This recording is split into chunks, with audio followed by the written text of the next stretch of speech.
wall clock struck 10 in the morning with its familiar metallic chime. Don Gervasio, seated in his old worn velvet armchair, watched as the sun's rays filtered through the lace curtains and drew patterns on the floor. The house, once the heart of laughter and bustle, was now a silent space, inhabited only by echoes of the past. On the side table, a black-covered notebook waited its turn, while the old man held a cup of cold coffee in his hands. It had been a difficult night. Like many others, he had spent it reviewing memories and writing fragments of his life in the notebook, the only place where he felt his thoughts had room. On those pages were the notes of an idea that had been circling his mind for weeks, an idea that unsettled him as much as it encouraged him. Gervasio rose carefully, leaning on his cane, and headed to the garden. The fresh morning air was his refuge, a moment of connection with the land he himself had tended for decades. The neatly aligned plants seemed to thank the water that poured from his metal watering can. "These always listen to me," he murmured with a bitter smile. He couldn't say the same about his children. Almudena, the eldest, visited him from time to time, but always in a hurry, talking about her obligations as a teacher in a nearby city.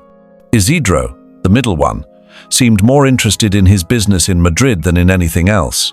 And Beltran, the youngest, was a free spirit who spent more time chasing his next adventure than worrying about his family. Though the three loved him in their own way, Gervasio felt the distance between them was not only physical, but also emotional. The old man set the watering can on the ground and sighed. He had tried to get closer to them, he really had, but the answers were always the same. "I can't right now, Dad. I'm busy. Can't you handle it yourself?" At what point had he gone from being the pillar of the family to becoming a burden? That question haunted him, along with the idea that had begun to take shape in his mind. If they didn't see him, if they didn't hear him, how could he make them do so? The doorbell broke the silence of the garden. Gervasio left his cane leaning against the porch table and slowly walked to the entrance. When he opened, he found Carmen, his lifelong friend, with a cloth bag in her hands. "Good morning, Gervasio," she said, entering without waiting for an invitation. "I brought you bread from Antonio's bakery. I know you like it fresh." "Thank you, Carmen," he replied, closing the door calmly. The woman, her grey hair tied in a bun and lively eyes, left the bag in the kitchen before turning to look at him. "You seem thoughtful. What's wrong?" Gervasio observed her for a moment, weighing whether he should share what he had been keeping for weeks. Carmen had always been a good advisor, someone who knew how to listen without judging. Finally, he decided to speak.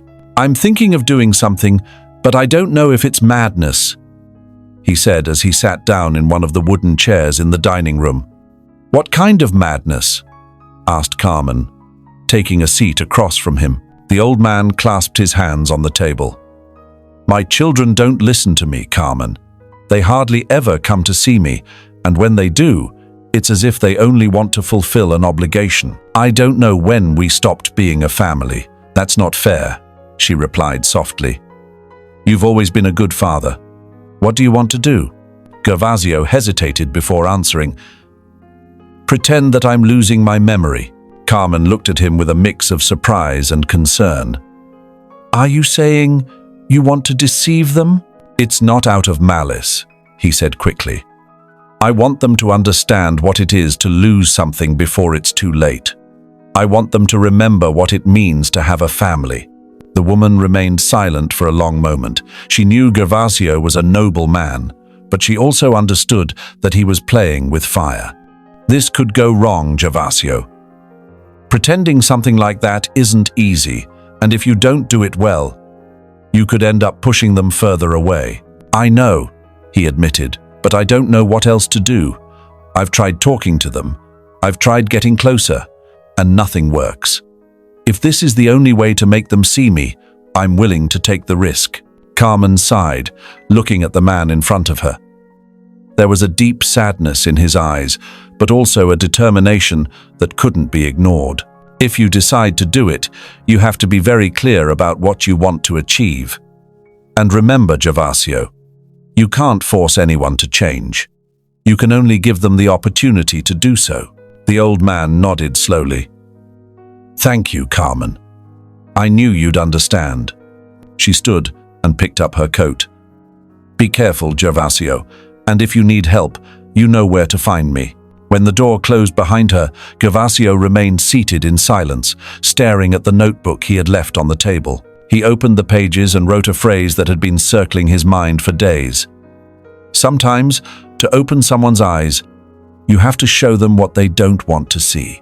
That night, while the town sank into the silence of the last lights going out, Gervasio outlined the beginning of his plan. It wouldn't be easy, and he knew there would be moments of doubt, but he was willing to try. Because for him, the most important thing was not only to remember his family, but to make them remember him too. The aroma of freshly brewed coffee filled Don Gervasio's kitchen. Although he usually enjoyed small morning pleasures, that morning he barely touched the cup in front of him. His thoughts were occupied with how to begin executing the plan he had devised. He had spent days reflecting on how to make it believable. He knew that if he exaggerated, his children would see it as a forced act. But if he made it too subtle, they might not notice anything.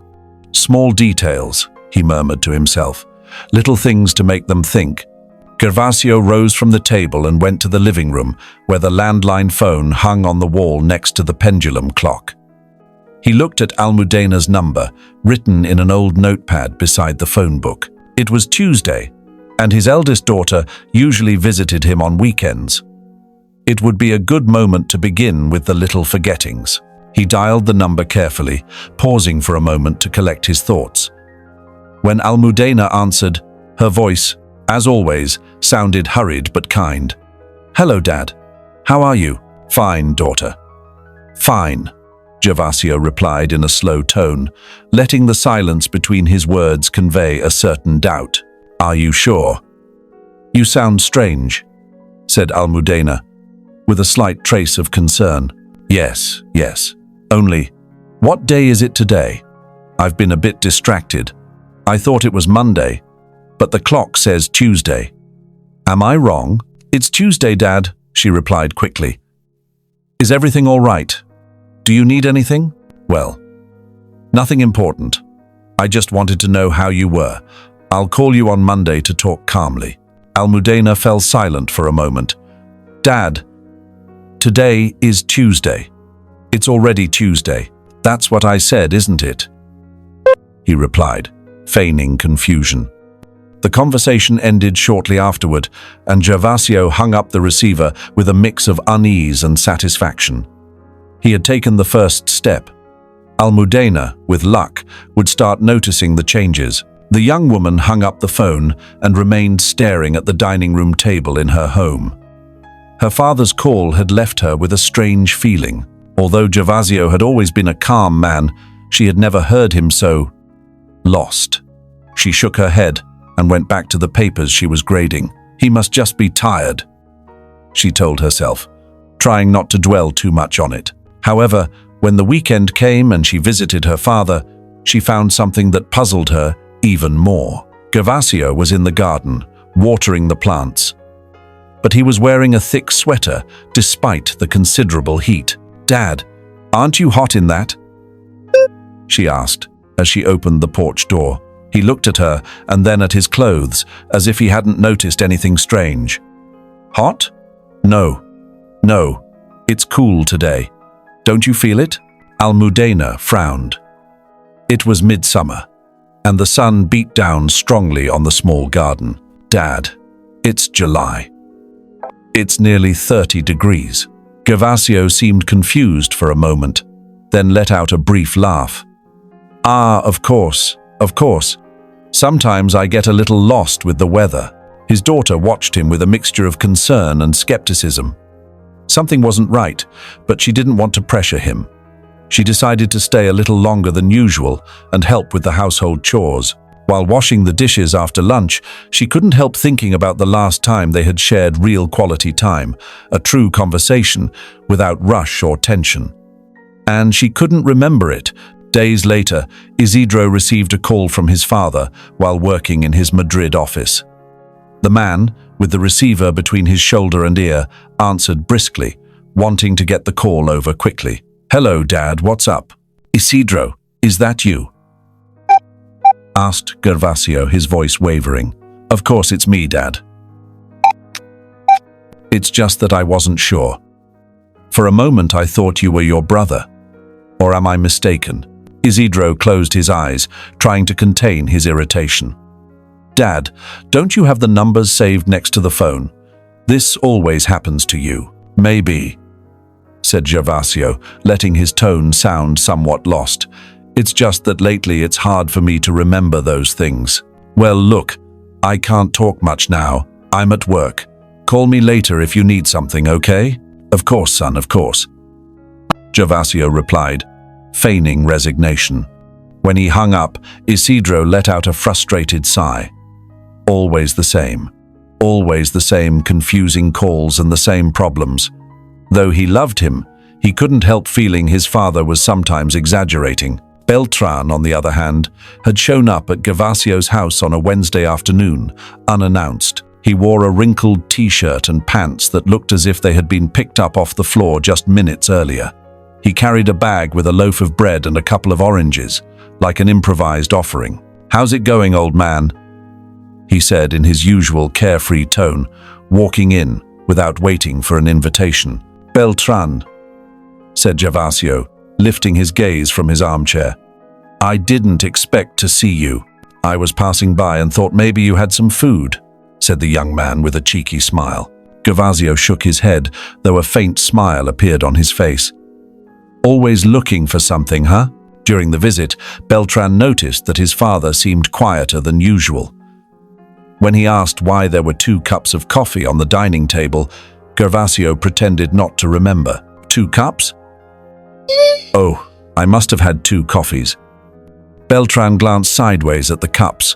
Both were still full. Even so, he let it pass. Although the young man had a more relaxed relationship with Gervasio, he also tended to ignore the important signs.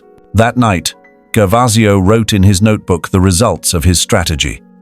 His children were beginning to notice the changes, but their reactions were different. Almudena seemed worried, Isidro showed irritation, and Beltran, as always, avoided delving into any serious matter.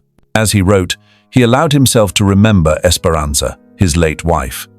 She would have known how to handle each of the children, how to bring the family together even in the worst moments. Gervasio sighed. "I wish you were here, woman. But I'll have to do this alone." His father's call had left Almudena uneasy.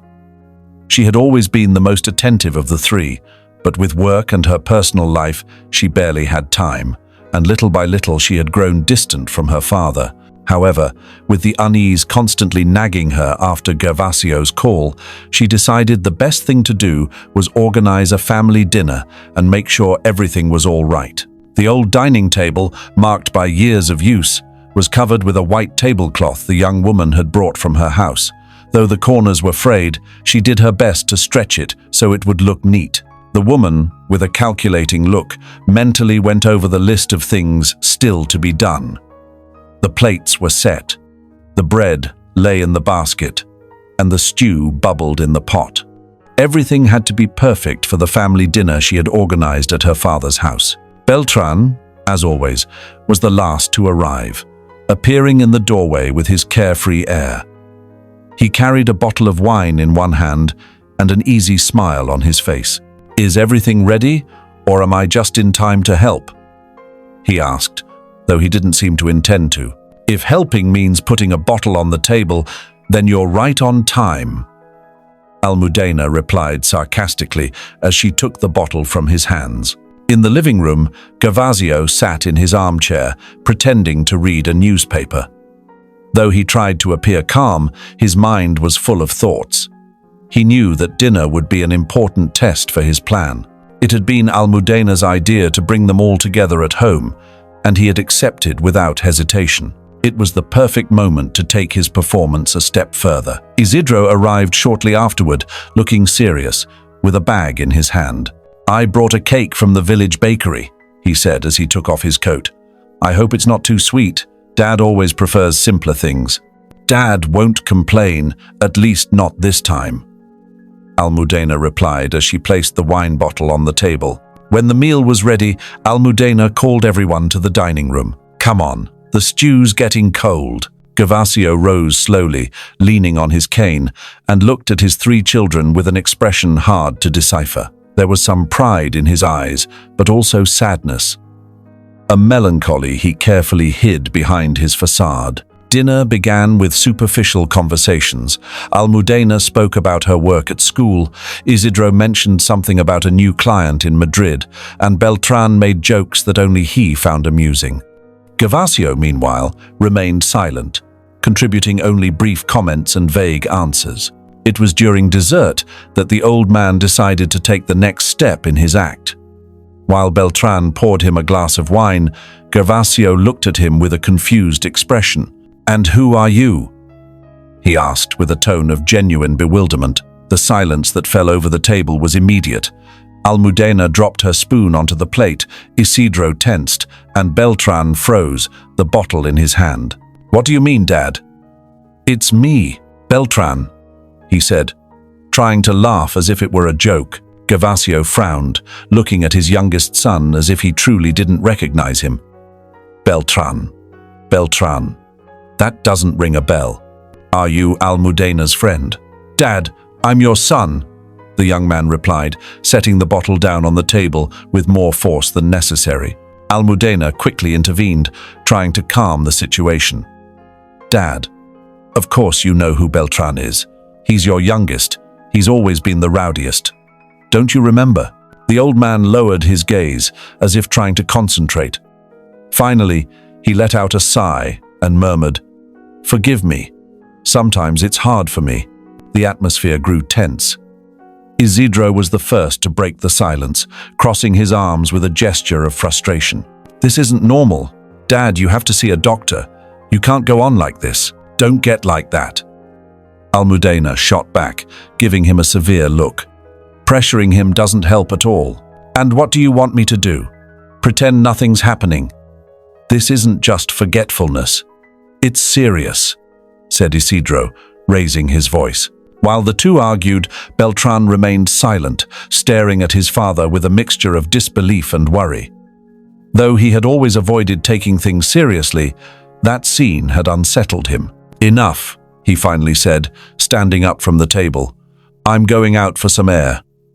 Gervasio followed him with his eyes as he went to the garden. Though it hurt him to cause that kind of reaction in his children, he knew it was necessary. If he didn't make them face their emotions now, they never would. Later, after his children had left, the old man remained alone in the dining room, looking at the empty plates and half-filled glasses. The house was once again silent, except for the ticking of the wall clock. He rose with difficulty and went to the notebook he kept in his desk. Sitting down, he picked up his pen and wrote a brief reflection. "Today, I saw something I hadn't seen in years. My children arguing about something that wasn't trivial. Perhaps it hurts them, but that means they still care. Maybe there is still hope." Meanwhile, on the road back to Madrid, Isidro drove in silence, his jaw clenched. Beltran, sitting in the passenger seat, stared out the window as if lost in his own thoughts. "Do you think he's pretending?" the younger one suddenly asked, breaking the silence. Isidro glanced at him, surprised by the question. "What kind of nonsense is that? Why would he pretend something like this?" Beltran shrugged. "I don't know. I'm just saying it doesn't feel real." Of course it's real," Isidro replied sharply. "Haven't you seen how he is? He's slipping away, and we're here talking instead of doing something. And what do you suggest? Lock him up in a nursing home? Because that's what it sounds like you want to do," his brother said, with a hint of sarcasm in his voice. Isidro didn't respond. Deep down, he knew it wasn't as simple as making a practical decision, but he also didn't know how to handle the situation. Almudena, for her part, had arrived home and sat on the sofa with her head in her hands. She couldn't stop thinking about her father's confused look and how much he had changed in recent months. Something in her heart told her she was failing him, but she didn't know how to fix it. As she tried to sort her thoughts, she remembered something her mother, Esperanza, used to say: "Families break when we stop seeing each other. Never forget to look, Almudena." The image of her mother filled her mind, and for the first time in years, she felt a tear run down her cheek. Gervasio's house was completely silent, except for the gentle creak of the wood under his feet as he walked down the hall. 2 days had passed since the family dinner, and although everything had returned to its usual calm, the old man knew he had left a mark on his children. Every gesture, every confused word he had spoken during the gathering had been carefully planned. But now, as he watered the plants in his garden under a grey sky, he couldn't help wondering if he had gone too far. That morning, Carmen had stopped by to visit him. As usual, she had arrived with fresh bread and a couple of oranges from her orchard. Now, as she collected the coffee cups from the porch table, she watched him in silence. "You don't seem very convinced about what you're doing, Gervasio," she finally said. He stopped watering the plants and turned to her, leaning on his cane. "It's not easy, Carmen. Seeing them like that, arguing with each other, it hurts me." "Then why go on?" she asked, crossing her arms. "Because I need them to react," he replied, letting out a heavy sigh. "If I don't make them face this now, when they truly need me, it'll be too late. I want them to remember what it means to be a family before I'm no longer here to remind them." Carmen watched him for a moment, weighing his words. "I hope you're right. But remember, you're playing with delicate emotions. If you don't handle this carefully, you could lose them forever." Gervasio nodded, aware of the risks. "I know, but I trust they'll understand, sooner or later." In Madrid, Isidro couldn't concentrate on his work. Since the dinner at his father's house, a sense of unease had followed him everywhere. Gervasio's vacant look, his apparent inability to recognize Beltran, all of it had left him deeply unsettled. As he sat at his desk, the numbers and sales graphs blurred in his mind, replaced by images from his childhood. He remembered the days when his father would take him to the village market, where Gervasio always bought him a treat and taught him how to calculate change. "A man who knows how to manage his money will always be able to support his family," he used to say. But now, Isidro couldn't reconcile the image of that firm, confident man with the confused old man he had seen at dinner. That afternoon, during his lunch break, he decided to call Almudena. The conversation, though brief, made clear the tensions between the siblings. "Do you think he's getting worse?" asked Isidro, not even bothering with a greeting. "Yes, but at the same time, I don't know," Almudena replied, laden with worry. "Sometimes he seems perfectly fine, and other times, well, what happened with Beltran was very strange." "And what do you plan to do? Because this can't go on." "He needs medical help," Isidro insisted. "Medical help or putting him in a nursing home, Isidro?" Almudena shot back, raising her voice. "You're always looking for the easiest solution, but this isn't about brushing him off like he's a problem." "I'm not saying that," he replied, though the guilt showed in his tone. "What I'm saying is that we can't handle this alone. We're adults. We all have our own lives."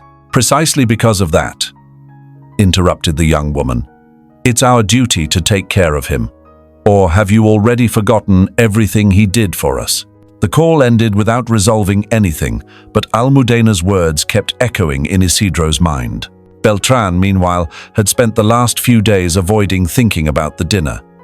It was his usual coping mechanism: ignore problems until they went away. But this time, the memory of his father's confused look wouldn't leave him in peace. That afternoon, as he walked through the neighboring town to deliver an order, he passed by an antique shop.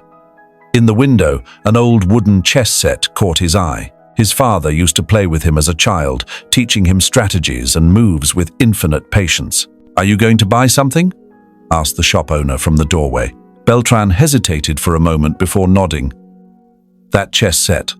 I'll take it." Back at Gervasio's house, the old man had spent the afternoon writing in his notebook. He had jotted down reflections about each of his children, their strengths and weaknesses, and how they had changed over time. When the doorbell rang, he set his pen down on the table and went to open it. To his surprise, it was Beltran. The young man held the chess set under his arm, his expression a mix of nervousness and determination. "Do you have time for a game?" he asked, lifting the board. Gervasio looked at him with a blend of surprise and emotion. "I always have time for that," he replied with a slight smile. They sat at the dining room table, where Beltran carefully arranged the pieces on the board. As they played, Gervasio noticed something different in his youngest son. Though he had always been a free spirit, that afternoon he seemed more present, more connected. "Do you remember the time you beat me in 3 moves?" asked the old man, moving one of his rooks. Beltran let out a short laugh. "Of course I do. It was the day you let me stay up late for the first time." The silence that followed was full of meaning. For the first time in a long while, Beltran felt he was regaining something he had lost with his father. "You know, Dad," he finally said, moving his queen. "I don't know what's going on with you lately, but I want you to know I'm here. No matter how complicated it gets, I'm here." Gervasio stared at him, his hands trembling slightly over the board. He couldn't respond without ruining his plan, but inside, those words were like a balm.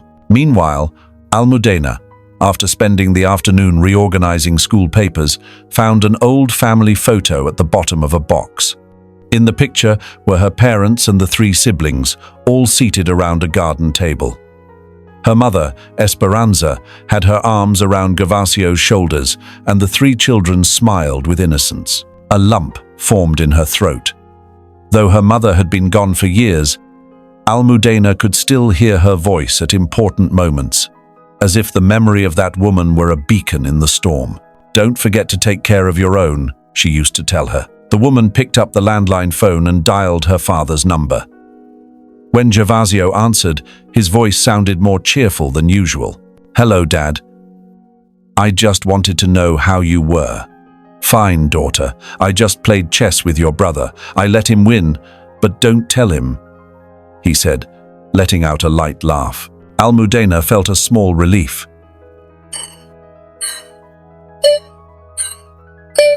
Maybe there was still time to recover what had been lost. 3 days later, the sound of water hitting the dry earth filled the air of the vegetable garden. Gervasio, watering can in hand, bent slightly over the plants he loved so much. But that afternoon, something wasn't right. He felt a strange weight in his chest, a kind of fatigue he couldn't shake. Maybe it was the heat, or maybe the weeks of emotional strain were taking their toll. Leaning on his cane, he tried to straighten up, but his vision blurred, and he felt his strength leave him. The watering can fell to the ground with a dull thud, spilling water across the path. The old man staggered and, before he could grab the fence, collapsed onto the earth, motionless. It wasn't long before a neighbor, Doña Inés, found him. The woman, who had stepped into her yard to collect laundry from the clothesline, saw Gervasio's figure sprawled among the plants and ran toward him with a pounding heart. "Don Gervasio," she cried, kneeling beside him. "Can you hear me? Please, say something." The old man opened his eyes weakly, but he couldn't form any words. Inés, without wasting a second, ran to her house to call the doctor and then Gervasio's children. Almudena arrived first. She had left everything at school and driven as fast as she could from her city to the small town. She entered her father's house with a pale face, not even closing the door behind her. "Where is he?" she asked Doña Inés, who was waiting in the living room. "He's resting in his bed. The doctor already checked him and said he's stable, but that he needs rest." "It was a fainting spell, Almudena. Nothing serious, thank God, but—" The neighbor's voice trembled slightly. Without waiting, Almudena went upstairs and entered Gervasio's room.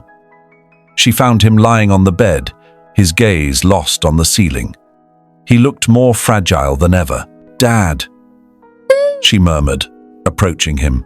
The old man turned his head toward his daughter and gave her a faint smile. "Don't worry, daughter. It's not my time yet." The young woman let out a sigh of relief, though her concern remained. "What happened to you? Why didn't you call anyone if you felt unwell?" "I didn't see it coming," he replied, his voice slow. "I just felt tired, that's all." Before they could continue, the bedroom door opened and Beltran appeared, his hair disheveled and his hands trembling. "Dad, are you okay?" he asked, hurrying to the bed. "I'm fine, son." "It was just a scare," said Gervasio, trying to reassure him. "It doesn't look like a simple scare," Beltran murmured, glancing at Almudena as if seeking answers. Minutes later, Isidro arrived with his usual serious demeanor, though this time his face reflected a mix of worry and tension. He quickly went upstairs and, upon entering the room, asked directly, "What exactly happened?" Almudena, who was sitting by the bed, stood up to face him. "He fainted in the garden. Thanks to Doña Inés, it wasn't worse." Isidro frowned and crossed his arms. "This can't go on. He needs constant care. We can't allow him to live alone." "And what do you propose?" "Put him in a nursing home," Almudena replied, raising her voice. "If it's what's best for him, yes." Isidro answered firmly. "It makes no sense for him to stay here alone, endangering his health." Beltran, who had remained silent until then, intervened. "And who decides what's best for him? Us?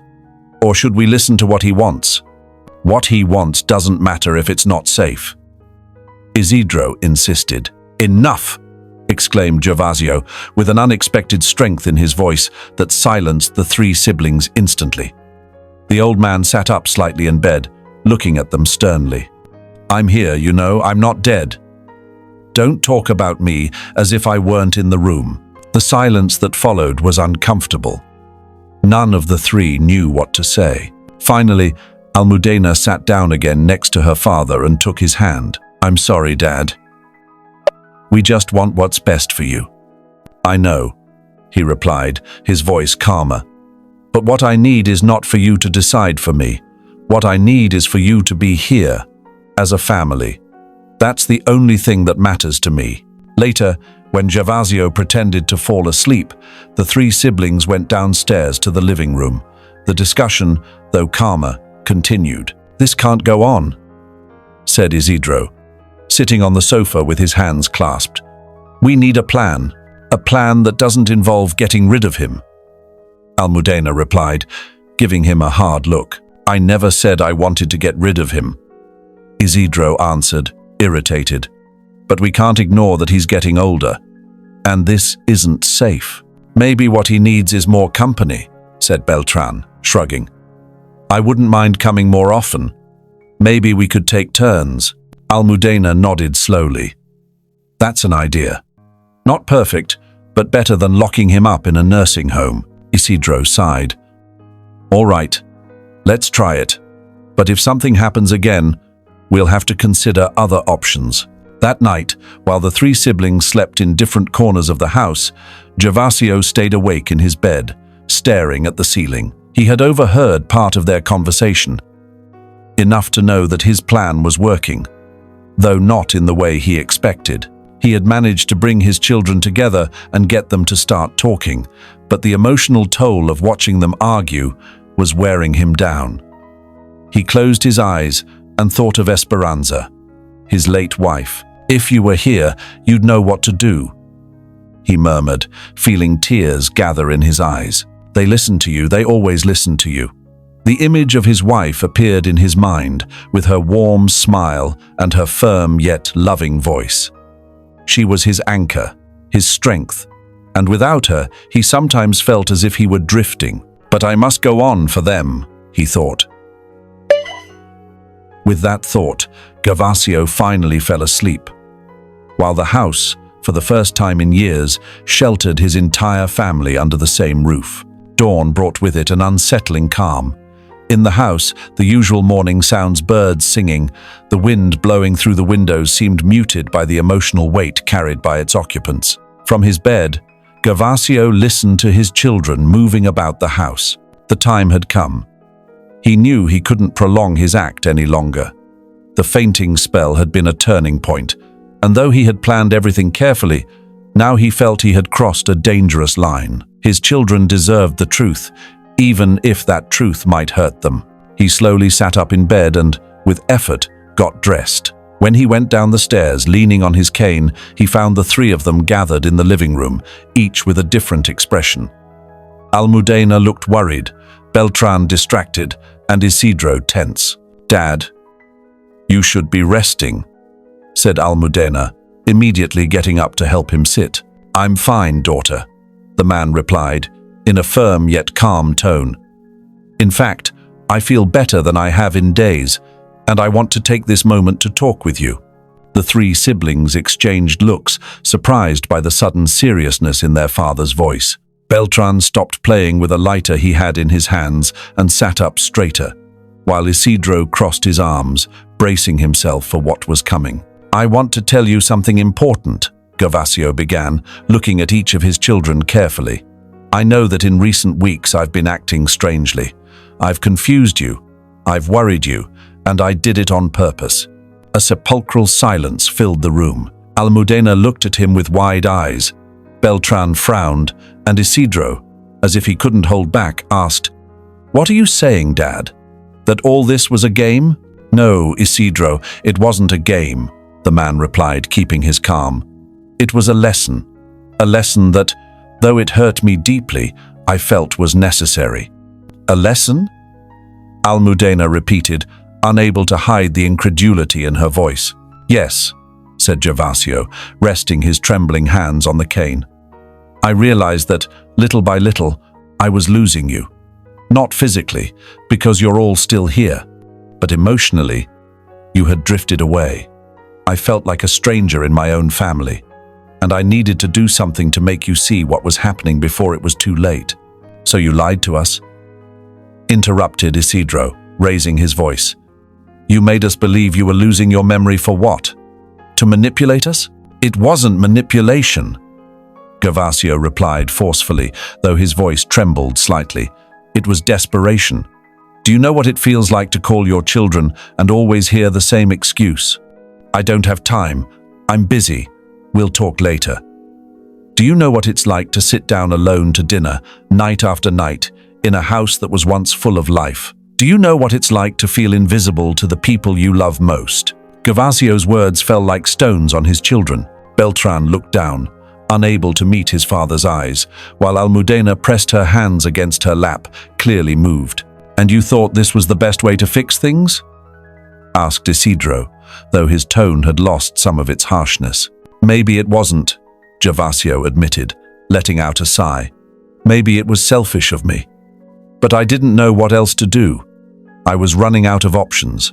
The silence that followed was heavy with emotion. Finally, his daughter was the first to break it. "Dad," she murmured, tears welling in her eyes. "I'm sorry. Truly, I'm sorry. I never meant for you to feel that way." Gervasio gave her a sad smile. "I know, daughter. None of you did it on purpose. But sometimes, even without meaning to, we stop seeing what's right in front of us." Beltran lifted his gaze, and for the first time his carefree expression had vanished. "I don't know what to say," he admitted, running a hand through his hair. "I always thought you had everything under control, that you didn't need anything from me. But now I see how wrong I was." Isidro, though still rigid, also seemed affected. "Dad, I can't justify what you've done, but I understand why you did it. That's all I wanted," Gervasio replied, his voice heavy with emotion. "I don't need you to justify it or forgive me. I just want you to understand, because when I'm gone, I don't want you to regret not valuing the time we had together." The conversation took a more emotional turn when Gervasio mentioned Esperanza, his late wife. "Your mother was always the one who kept this family together," he said, looking toward a framed photo on the wall. "She was the one who knew what to say, how to bring you closer to me. When I lost her, I thought we could hold together on our own, but I didn't know how to do it without her." Almudena stood and came closer to her father, taking his hands. "Mom would be proud of you, Dad, and I'll do everything I can to make sure she's proud of us too."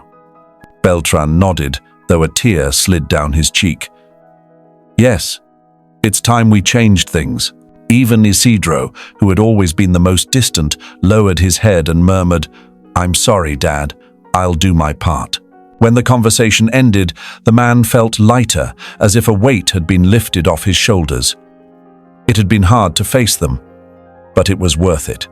For the first time in a long time, he felt his children truly saw him, not as a burden, but as a father who still had much to give. That night, as the house grew silent again, Gervasio sat at his desk and wrote in his notebook, "Today I learned that honesty, though painful, can be the path to reconciliation. Now all that remains is to build something new together." Change didn't come overnight. The relationship between Gervasio and his children, though more open after the revelation, still carried the scars of years of distance. However, the three siblings began to take small steps, aware that rebuilding family bonds would be a slow but necessary process. It was Almudena who took the initiative. She had promised her father they would be more present, and she was determined to keep that promise. She started visiting the house every week, with bags full of food and a renewed spirit. During her visits, she took care of organizing the kitchen, cleaning forgotten corners, and, above all, listening to Gervasio. "I brought you lentils, Dad," she said one afternoon, setting a pot on the table. Gervasio, sitting in his armchair with the notebook in his hands, looked up and smiled. "I can't remember the last time someone cooked lentils for me that weren't mine." "Well, it was about time you got a little rest," the young woman replied, serving him a plate. "Besides, Mom always said mine were almost as good as hers." The old man let out a soft laugh. "Almost as good, daughter. Almost." Though their moments together were simple, Almudena felt she was regaining something important. Every dish served, every conversation in the kitchen, was a way of making up for lost time. Beltran, for his part, began showing up more often, though his visits were less structured than Almudena's. He arrived without warning, often carrying unexpected things: a plant for the garden, an old record player he had found at a flea market, or simply a package of churros they shared while talking. "Do you remember when you taught me how to plant tomatoes?" he asked one afternoon while helping Gervasio pull weeds from the garden. "Of course I remember," replied the old man, crouched beside him. "You spent the whole afternoon watering the same plant until you almost drowned it." Beltran laughed, shaking his head. "I was a disaster, but you were always patient with me. I don't know how you did it." "Because I knew that one day you'd learn," said Gervasio, glancing at him. "And because I wasn't in a hurry. Good things take time to grow." Though Beltran was still the most carefree of the three, Gervasio noticed a change in him. He had stopped avoiding serious conversations, and his visits were no longer limited to asking for help. Now he was there because he wanted to be. Isidro, however, was the one who took the longest to adjust to the change. At first, his visits were sporadic and brief. He would arrive with a list of practical things he thought his father needed: fixing the bathroom faucet, checking the locks, buying a new heater.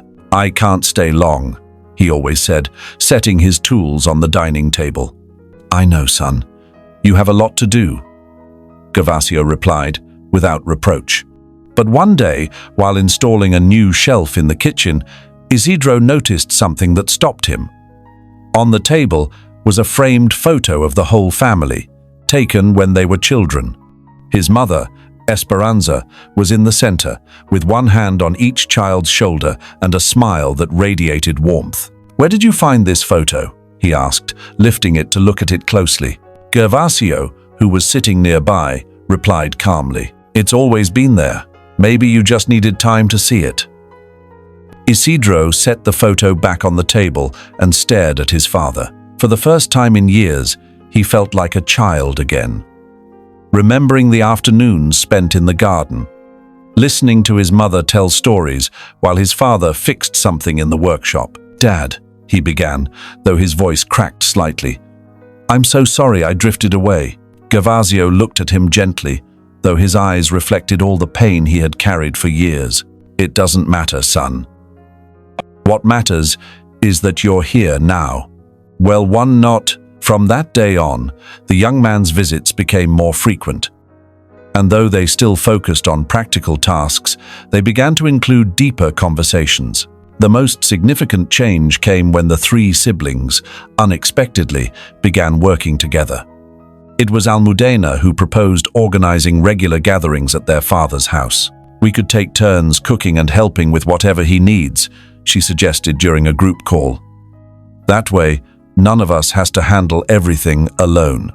To her surprise, both Isidro and Beltran agreed. The first meeting was chaotic.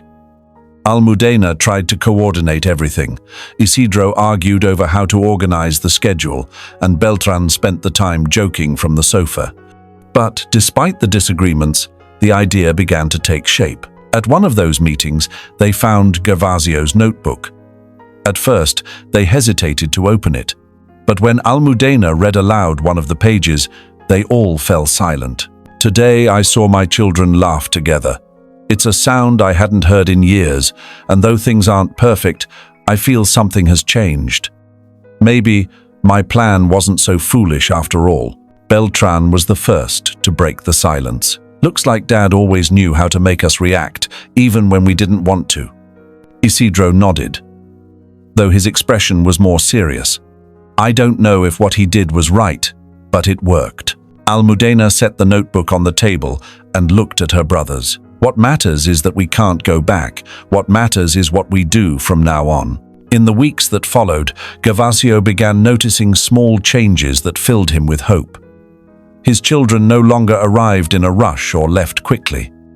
The conversations were longer, the laughter more frequent, and for the first time in years, the house began to feel alive again. One afternoon, as he watched Almudena and Beltran working together in the garden and Isidro putting up a new shelf in the living room, Gervasio allowed himself to smile. "Esperanza, do you see this?"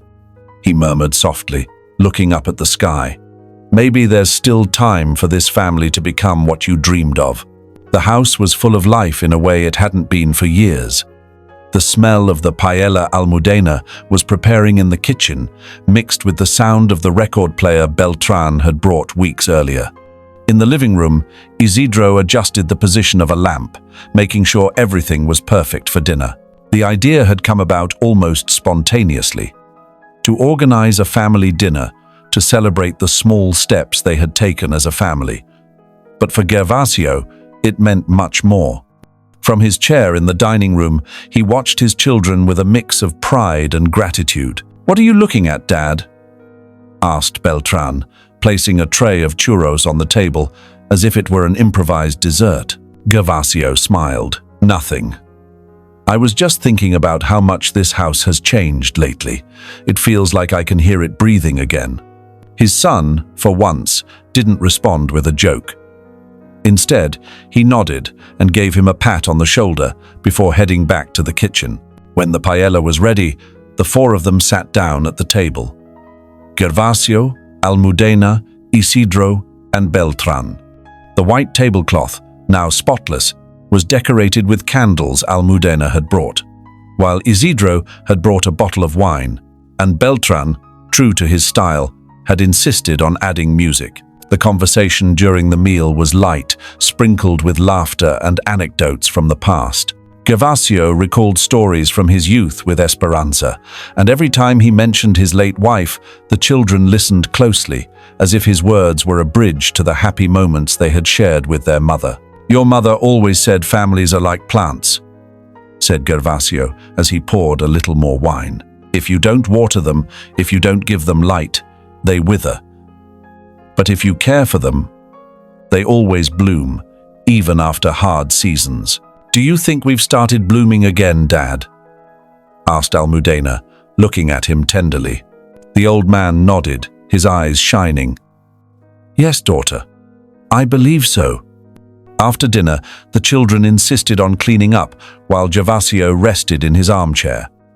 But instead of leaving him alone, they gathered around him with coffee and churros, as if they didn't want the night to end. It was Beltran who, breaking the silence, got up and went to get something. He returned with Gervasio's notebook in his hand. "Dad, we found this a few weeks ago, and I think you should read what you wrote today." The old man, though surprised, took the notebook and opened it to the last page. In a slow voice, he began to read aloud. "It's been weeks since my children returned. I've heard their laughter, I've felt their presence, and for the first time in years, I've come to believe that this family can be strong again. I don't know how much time I have left, but I know I can leave in peace when the moment comes, because they've remembered what truly matters." When he finished reading, a silence full of emotion filled the room. Almudena was the first to stand and embrace her father, followed by Beltran and Isidro. The four of them remained like that for a long time, united not only by blood ties, but by something stronger: the mutual effort to rebuild what they thought was lost. Finally, Gervasio spoke, a smile on his lips. "I think your mother would be very proud of all of us." And that night, under the stars, peeking through the open windows, Gervasio's house became a home once again. And so, dear friends, we come to the end of this story. I've loved sharing it with you, and I hope you've enjoyed listening to it. Don't forget to subscribe and give it a like to keep bringing you stories of kindness, love, gratitude, and hope. Leave me a comment if you liked it. I'm sending you a hug, and see you in the next story.